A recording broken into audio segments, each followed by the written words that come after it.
Hi friends, இன்னைக்கு காலையில் நம்ம சீக்கிரமாகவே எழுந்திரிச்சிட்டு கிச்சன் வேலையெல்லாம் கடகடன் ஸ்டார்ட் பண்ணியாச்சு.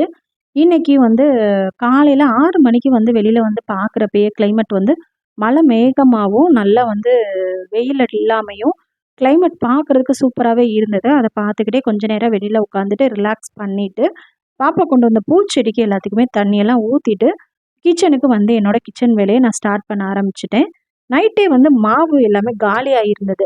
அதனால நைட்டே வந்து அரிசி எல்லாமே ஊற வச்சுட்டேன். அரிசியும் உளுந்து ஊற வச்சுட்டு காலையில் வந்து மாவு அரைக்கிற வேலை இருக்கிறனால காலையிலைக்கும் மத்தியானத்துக்கும் இன்றைக்கி ஒரே டிஷ்ஷை வந்து செஞ்சுருவோம் அப்படின்றக்காண்டி சிம்பிளாக வந்து பிளான் பண்ணியாச்சு.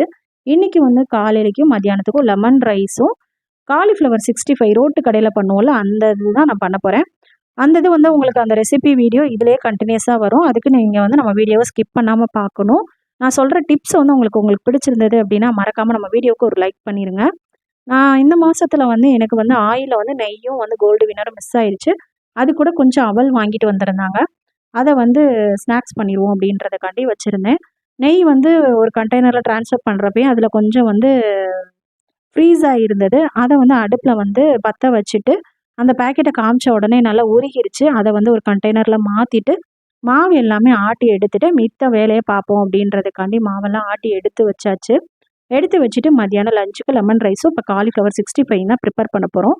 அதுக்கு வந்து ப்ரிப்பேர் பண்ணிட்டு இருக்கப்பயே கொஞ்சம் ஸ்நாக்ஸுக்கு ரெடி பண்ணிடுவோம் அப்படின்றதுக்காண்டி அடுப்பு பற்ற வச்சுட்டு அது கூட வந்து ஒரு பேன் வச்சுட்டு கொஞ்சம் 4 ஸ்பூன் வந்து ஜீனி, கொஞ்சம் அவல் போட்டு கொஞ்ச நேரம் ஊற விட்டுட்டு அது நல்லா வந்து தண்ணி ஃபுல்லாமே இழுத்துரும். அது கூட தேங்காய் துருவலும் நாட்டு சர்க்கரையும் தூவி சாப்பிட்டோம் அப்படின்னா நல்லா டேஸ்ட்டாக இருக்கும். இப்போ வந்து காலிஃப்ளவர் எப்படி செய்வோன்றதை பார்க்கலாமா? ரோட்டு கடை ஸ்டைலில் என்னோட ஸ்டைல்லையும் தான் நான் இந்த மாதிரி தான் ட்ரை பண்ணுவேன். இந்த மாதிரி தான் எங்கள் வீட்டில் செய்வேன். அதுக்கு வந்து தேவையான பொருட்கள் இஞ்சி பூண்டு பேஸ்ட்டு, அரிசி மாவு, மிளகாத்தூள், கடலை மாவு, கார்ன்ஃப்ளவர் மாவு, மைதா மாவு. மைதா மாவு மட்டும் லாஸ்ட்டாக சேர்க்கணும். அது எப்படி சேர்க்கணுன்றத நான் சொல்லிடுறேன். இப்போ அரிசி மாவு சேர்த்துருக்கேன், கார்ன்ஃப்ளவர் மாவு சேர்த்துருக்கேன், ஒரு பாத்திரத்தில் கடலை மாவு சேர்த்துருக்கேன். சேர்த்துட்டு நான் மிளகாத்தூள் இது வந்து வீட்டில் வந்து மிளகாத்தூளும் இப்போ 1/4 கிலோ மிளகாய் எடுத்தோம் அப்படின்னா அதுக்கு காஷ்மீர் வத்தல் சேர்த்தோம் அப்படின்னா நல்லா கலராக வரும். அதை சேர்த்துட்டு இஞ்சி பூண்டு பேஸ்ட்டு அதெல்லாமே இது பண்ணிவிட்டு லைட்டாக வந்து தண்ணி ஊற்றி மீனுக்கு விராசுவோம் பார்த்தீங்களா, அந்த மாதிரி கெட்டியாக பிசைஞ்சு வச்சிடணும்.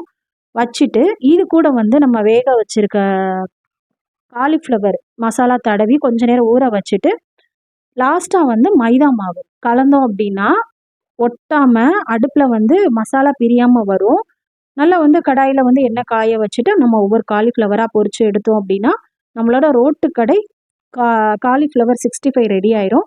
இதே மாதிரி ட்ரை பண்ணி பாருங்கள். இன்னொரு வீடியோ பார்க்கலாம். பாய்.